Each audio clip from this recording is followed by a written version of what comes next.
All right, guys. Welcome back to session 82 of Java Full Stack Made Easy. This is part 2 of Spring Data JPA. As discussed in the previous session, we have used a minimal code to implement Spring Data JPA. Now we will follow the industry standard and see some more extra security layers implemented to communicate with the database using Spring Data JPA. So for your convenience, one thing what I have done is I have just copied the application properties from the previous project. So it is the same application properties except the database name, that is superheroes db, which is a new database that I have created. So I've also already created a superheroes database, and also I am trying to use that superheroes database. So that means I'm already into the superheroes database. Fine. So there is no table or anything present into the superheroes, and let's go ahead and start creating the entities and the repositories and everything like we have discussed in our previous session. So before I directly jump into creating the entities and everything, let me just give you the highlight of the things that we will be discussing in this. So if you remember last class, we created an entity class, the repository and the controller, right? So here we will be enhancing this particular layer, not just the entity class, repository and the controller. We will have things like the entity class and the data transfer object DTO. So we will be creating a request DTO and a response DTO. Now why is this DTO required and all, I will be explaining you that as well. Then we will also have, before the controller, we will have a service interface and the service IMPL, that is the implementation. So these are the things that we will be designing the entity class, the DTO. Again, the DTO will be request DTO, response DTO. Then we will create the repository, service interface, service IMPL, and lastly the controller. So this is the industry standard of creating the Spring Data JPA, and obviously I have not yet included the exception handling, which we will include in our later sessions. So let's go back to the code part of it. So likewise, let's first create the entity. So I have already created a project and downloaded the project. So I think that creating it once again will just increase the length of this video. So I'll be creating a class first, a new class. Let's create a new class and call this as the entity package. So I'll store the entity inside the entity package, and I will call it as the super heroes. Okay, so let's just finish this. All done. Now since it is an entity class, we know that an entity class is a JPA entity representing a table. So obviously we use these entities for Hibernate to create a table, to use it to create SQL, right? And it's not meant to expose it directly to the API. So that is why we will be creating the DTOs here. So entity class will be for what? Will be for the database, whereas the DTOs will be for the API, that means the REST API. So this is for the client and this is for the database. That's the reason we will be including the DTOs in our application. Fine. So the superheroes, to mark it as an entity, let's just annotate this as an entity. So I've again the same old dependencies. I have taken the Spring Data JPA dependency, the MySQL connector, the driver dependency, and the web dependency. So I have created this project with those dependencies. Now let's go ahead and create the attributes inside this particular entity. So the attributes that I am looking for is gonna be private, a long type of ID, that is going to be the hero ID, and similarly I will have a private string name, then universe, and the power of the hero. Fine. So let's create that string name and the power and universe. Okay, so these are the three things, four attributes that I want.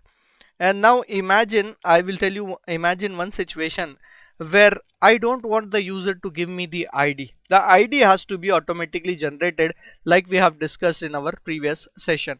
So ID will be automatically generated, and obviously to generate this automatically I'll give it as generated value. And since I'm using MySQL, the strategy of this, the generation type will be identity column. Okay, depending upon the database and dialect, we will be choosing this generation type here, right? So all done. Then obviously I have to go ahead and create the getters and setters for this, so that Hibernate can communicate with the database. So let's have the getters and setters accordingly. Done with that. And let's have a default constructor here. Obviously if I create a constructor with argument, then I would require a default constructor plus constructor with argument. If I don't create anything, then the default constructor is by default available. So as for now, what I will do is I will just leave it as it is. I will not create any default constructor. I will just create the getters and setters into it. That's it. Okay, so let's go ahead and create the next layer of our application, that is going to be the repository. Let's go ahead and create a repository, so which is an interface. So let's put it into the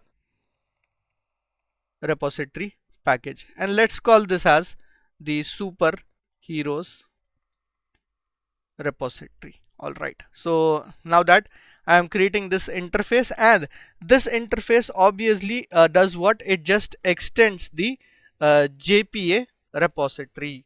So once it extends the JPA repository, I have to tell the type of the entity. The type of the entity is the superheroes entity, and then the type of ID inside that entity, that is the long type of ID that I have created. And also I may or may not annotate this as the repository annotation. So in the modern Spring applications, if I don't annotate this with the repository annotation, it is still fine automatically. Just because it extends the JPA repository, my Spring understands that it is going to be a JPA repository. Okay, so that means the Spring automatically adds the repository annotation on top of it. So what is this repository? It's an interface provided by Spring Data JPA to handle the database operations. So why do we use it? Obviously no SQL needed for the basic CRUD operations, because all the methods are predefined. They are all available to us, and it reduces a lot of boilerplate code for us. Fine, and this will be used into the service layer. Fine, so the next thing, before I go to the service layer, I will be creating the data transfer object, the DTOs. Let's put it into the package called as the DTO package itself.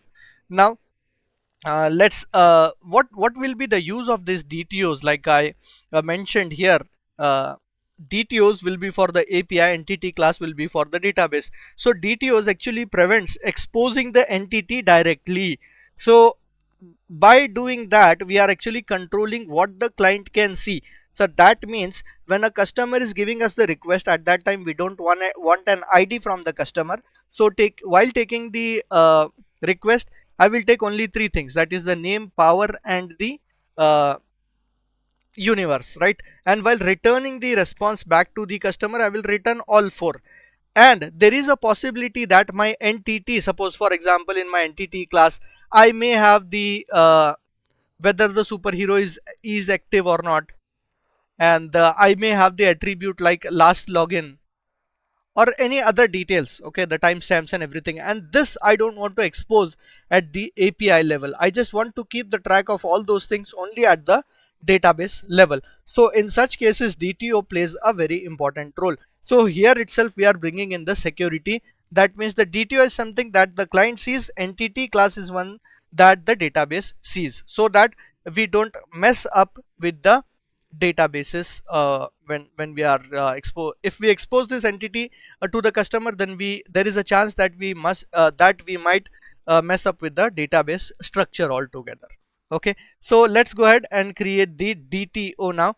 So I will create two DTOs. One is going to be the superhero request DTO that will be taken. So this will be used to read the data from the client. So superhero request DTO is something which I'll be creating. Let's just call it as superhero request under the DTO. And now here I will have just three properties: string, name, and then two more, which is going to be the power and the universe. So these are the three properties that we have created. Once again, you can mark them as private, and then just generate the getters and setters for the same. So let's just generate the getters and setters. So all that is done. Plus what I can also do is I can generate the constructor using field. If required, I will be using that. Okay, so let's generate the constructor using fields as well. So all done. Similarly, what we will do is we will create another DTO which is going to be for the response. Okay, so let's create a class once again, and this is again a superhero. The DTO, this time it is going to be a response DTO. This response DTO is something, an object that will be sent back to the client. So whenever an entity changes, it will not break the API. So it actually avoids leaking the database structure. So let's create a superhero response. So whenever we are sending the response, we will send this particular object. Okay, so superhero response is something we have created. I'll go back here, and I will be creating these properties. Let's just copy all of that except the constructor, because the constructor is going to be different. So I just paste it, plus I want one more, that is going to be the long type of ID is something that I require, right? So for ID also I will generate the getters and setters just for the ID now, and also I will generate one more constructor using field, yeah, for all four. And lastly, let's have a default constructor so that we can use it if required. Fine. So bare minimum again I'm using, I did not create the equals method and the no hash code method, toString method, all that still I'm not creating it, just because I want to avoid the extra boilerplate code. Now the next important layer that we will be creating. So if you look at the architecture once again, an entity class, we are done with that. DTOs, we have created both the response and the request DTOs. Then repository, we have done creating that. Now the next two things will be the service interface and the service IMPL. So let's go ahead and create the service interface first. So I'll be creating an interface, and I will put it into a package called as the service, so that when the application grows, I understand where are the services, where are the DTOs. That's why I'm separating it into the packages. So let's call it a super heroes service. Fine. So I am creating this as a superhero service, which is an interface, and this interface acts as a contract that defines the business operations. So why do we use it? We have to use it so that we can implement the concept of loose coupling here, and it will be easy to scale and test. Okay, and it is also future proof. So you will understand it once the application grows, how things will fit into the service interface. Now only one method I want to create here, that is going to be the superhero, sorry, so let's call it as the save method or create superhero method. Okay, so let's call it as save, and this save method or save hero or create hero, any method you can use. So let's call it as create hero.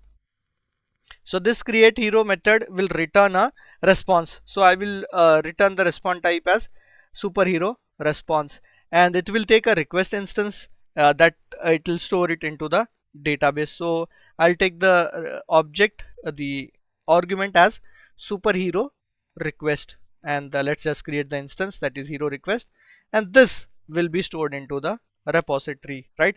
So when I'm storing this into the repository, first of all, this is an interface, so interface methods are by default public, so I don't need to mark this as public, and this is an interface, so I'll not be creating the body for this. Okay, so now an implementation has to be created so that we can provide the body for this method. So let's go ahead and create the implementation class. So let's create a class now, and this is going to be a super heroes IMPL, the implementation class. Okay, superheroes, this is actually a service IMPL. Okay, so I have just marked it as the IMPL. Now what is this IMPL used for?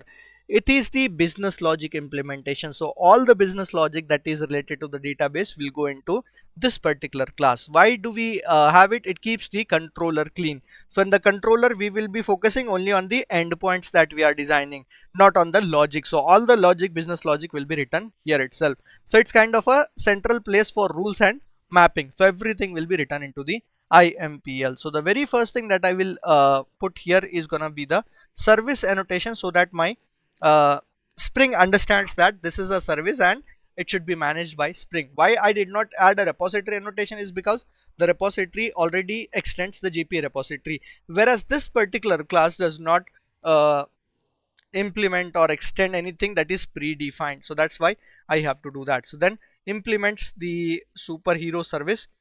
So I have created that. In superhero service I have one method that is unimplemented, which is the create method.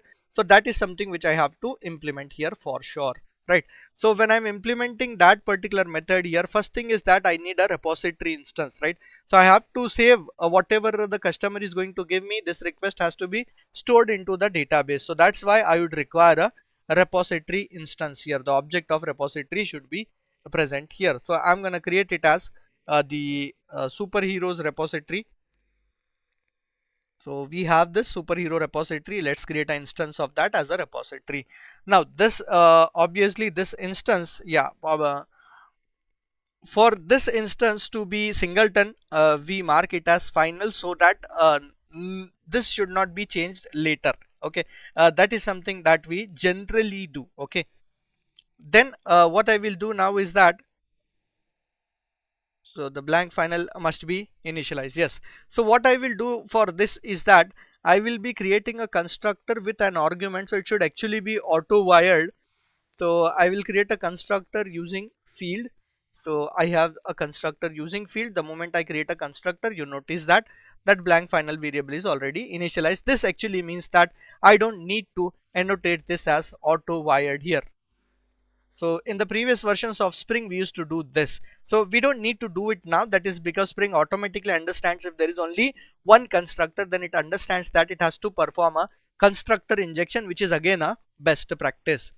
So I've done that. Now I have to return the, that means I have to now save this particular object to the repository. So now let's go ahead and save this instance, that is the superhero object that I'm getting as a request has to be stored into the repository. So let's just do a return the repository dot save method. Now what entity has to be saved? The request that is coming up, that has to be saved. So let's just pass in the request here. So which is hero request. So let's have a hero request, and that is something which we are returning as well. Okay, so the return type of this has to be an entity. That's what we are doing. So save, the method save in yeah, not applicable of type for this. That's because what we have to do is we have to actually pass in the uh, entity here, right? So hero request is not an entity. So what I have to do now is that I have to create a superhero instance here, a superhero entity, superheroes, hero is equal to the superhero. We have to create this new superhero. Now from the request I have to fill up this hero. So hero dot set ID we will not set, we will set the name of the superhero, and we will set it from the hero request dot get name. So likewise we will do it for all three. Hero dot set name, then the power, and what we have, the universe, right? So these are the things that we have to set. Hero dot get power, okay, and the get universe as well. Now that is because the save method works on the entity itself, it does not work on anything else, right? So that's why we have to now create it as the uh, repository type, and the response that we are giving, so we have to return that response. So obviously it will not return us the response, and out of this object we have to create the response as well. So what we will do here is we will take this, and this is gonna return us the hero entity. Let's call it as the superhero saved. This is the saved hero. So if the superhero is saved, then we are going to return a response, right? So superhero's response, here we have so it will be a response is equal to new superhero response, and the response will obviously contain what all things. The response contains the name, so we will take it from the saved hero dot get name, then we will have the power, so saved hero dot get power, and then the universe, so it will be saved hero dot get universe and the saved hero dot get id. So all this has to be returned. Fine. So this boilerplate stuff has to be created only because I'm not using the concept of Lombok. So when I use a Lombok, I can still reduce a lot more code that is written here. Okay. So response and request I'm taking separately to avoid leaking the entity directly. So if I prefer to leak the entity directly, then there is no need of writing all of this. Okay. But it's not about just writing the code. It is about implementing this with the industry standard. So in the previous examples and all, I did not use that, right? So that's the reason it was easier for us to just simply go ahead and write one single line to save the object. So here also I am doing the same. I'm creating an object and then setting up all these three properties and then sending the same into the repository dot save hero, and that actually saves the hero with a predefined ID, that is auto generated ID. And then when it returns the response, I want to return the response by taking up that particular ID and everything. So that's what I'm doing here. Now the last thing will be the controller. So let's go ahead and create a controller now. So let's create a class and call it as the controller. Let's call this as the superheroes controller. Now, and the superheroes controller, the first thing that we will add up is gonna be the uh, rest controller, so that it becomes a controller. Now the next point, again we have to also add a request mapping so that we have a base URL created. So request mapping will be superheroes, we'll have this, and then what we will have is we will have a post mapping here to save the entity. So let's have a post mapping, and obviously it's an annotation at the rate post mapping. Now let's create a public and the response entity. Now this response entity will be of type what? The superheroes response. So superhero response, and then let's call this as create superhero, right? So which will actually take a request body of type the request. So request body it will take, and the request body will be of type what? The superhero request, right? So that's something which we have created as a DTO. So let's call it as the request.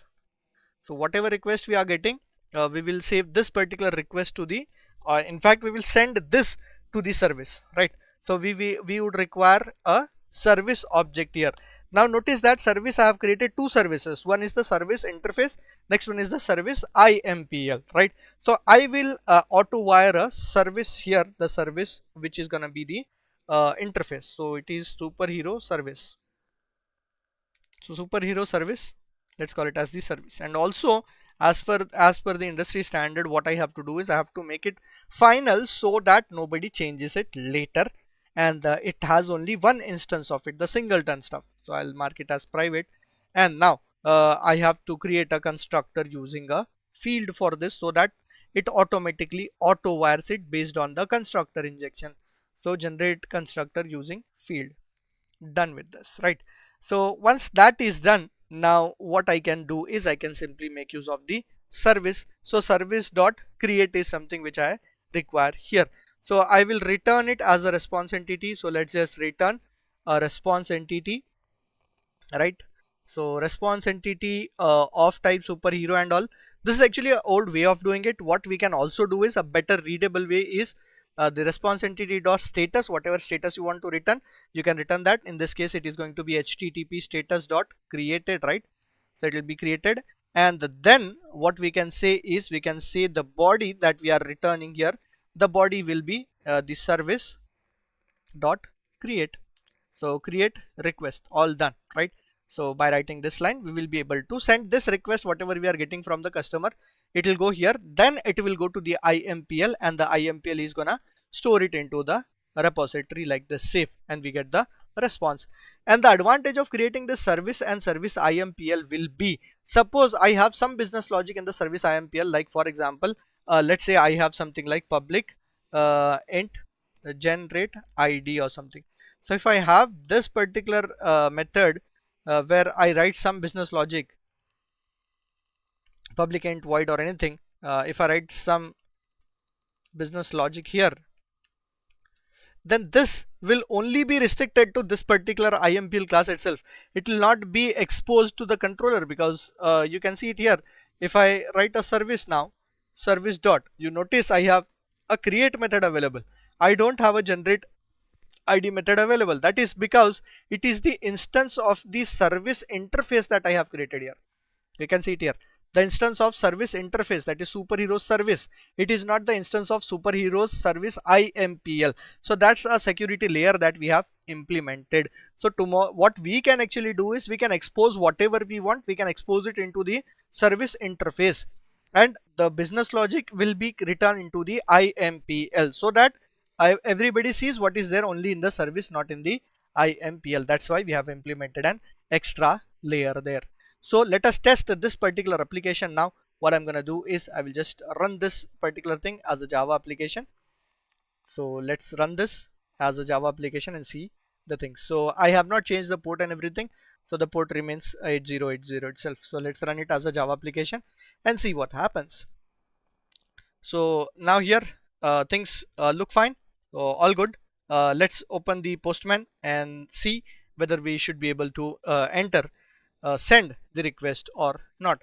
So we have the superheroes 8080.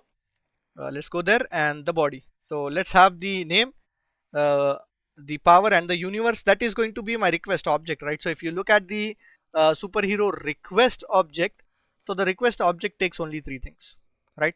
So that's why I am passing in only the name, power, and universe. So that is something that the client sees. So I told you the DTO is something that the client sees, that is the API sees. Entity is something that the database sees. So I am taking this, I will send this. That's it, send. So it says yeah, it's all created, and in the response you can see the ID1 is generated for me, right? That is the response. So once I send this to the service, so what will happen is I'll go here, the IMPL request is something that I'm taking up. So the request comes up here, superhero request, then it will be saved in here, right? So using a repository, then in the response I'm getting the ID from that saved superhero. So that is something that is returned to me. Fine. Now what I will do is I will just do a cross verification here in the superheroes. That is, I will do a select star from the super. What did I create here? So let me just check the entity name. It is superheroes, right? So when I have this capital case H here, so my table would be created as super underscore heroes. So this should be how my table will be created. So when I run this, you can see that I have one data that is stored there, which is Virat, Bat, and the Marvel universe. So that's it. So we have implemented this using a industry standard, where we have implemented everything that we have discussed before. We have created an entity, we created the DTOs, two DTOs we have created, one for the request, another one for the response. Then we created a repository, that is the data access object. Then we have created the service interface and the service IMPL, where we will be writing the business logic, and the controller will be designed only for the endpoints. Fine. So everything is created, and let's just have a quick recap by the and also I will send it into the repository for you guys. So first thing is the application properties is something that I have created. Let's go here and put it into the repository. So this will be stored under the day 82 repository itself. So I will call it as uh, demo 2 part 2 JPA save. Okay, and this will be an industry standard save. So first thing that I will share with you is the application properties. So it is same as what I have done in the previous video, except the new database is created here. For that, obviously you have to run these database commands, that is the create database, the database name, and then all these things. Okay, so in SQL, so these are the SQL statements that I have executed. So I will also give you that. Let's call it as the SQL statements. Now the next thing is, see this super underscore heroes, you have a control over this particular name. You can change that name if you wish to, just in the table annotation. So you can add up one more annotation here in the entity class. If you go to the entity class, you want to have a table name of your choice, you can give a table annotation, and then you can have a name of whatever your choice is. You can just give a name like this. Okay, so as for now, since I have not given that table name, so it will be super, and wherever we have a capital letter, there will be a underscore.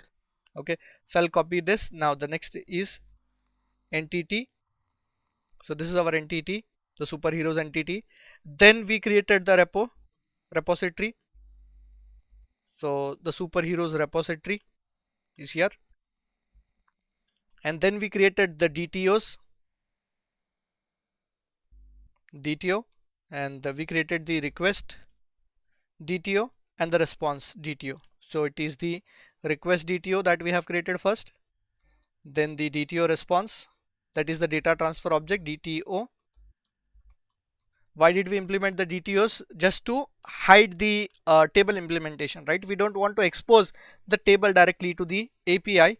That is why we have created the DTOs. Obviously it looks painful, extra layers are added, but this is how it is done in the industry. Once the application grows, when you are writing a real world application, you have to keep all these things into your mind about the security, about the loopholes that you do not write in your application.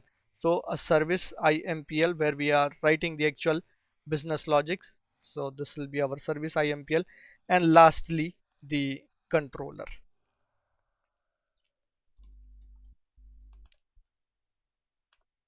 Okay, so here is the controller, and the last thing that I will give you on the postman, I will also give you the body and everything that I have provided. So this is the URL, the post method URL that I am using here. So the method is post. This is the URL, request body, so that will be easy for you to write this request body. This is the request body I'm giving you. So why this request body contains only three things? It is the requested DTO that contains only three things there. I hope that you are enjoying in this particular series, and if there are any doubts, you can always comment on the video, or you can connect with me on LinkedIn and ask the issues. Okay, so if you like in the series, then do comment and share and subscribe to my channel to motivate me to create more such content. See you in the next video.